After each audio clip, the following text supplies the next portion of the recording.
Alright, so here we're continue with part 19. I was finally able to free this piece here. The oil pump did not have to come off. Still haven't been able to confirm that, but mine was a little bit more stuck on there because there was a lot of damage under here.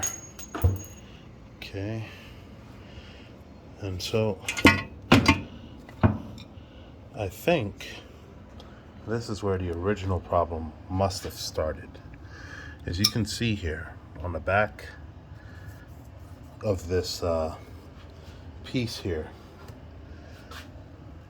look at the amount of, what the world? This feels like plastic.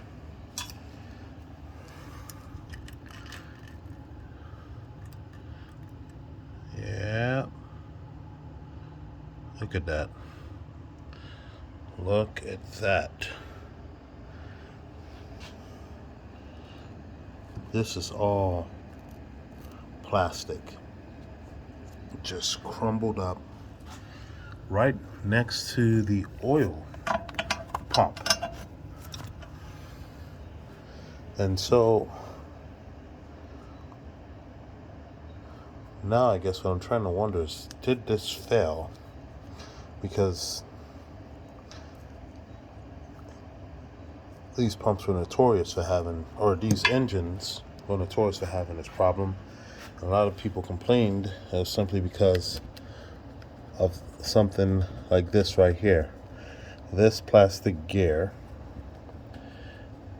which I don't know why a plastic gear would be in here, but it's the only piece that's plastic too, but it's completely destroyed. Like, I'm pretty sure these two pieces at one point was inside of each other. You can kind of see the grooves there. Not anymore.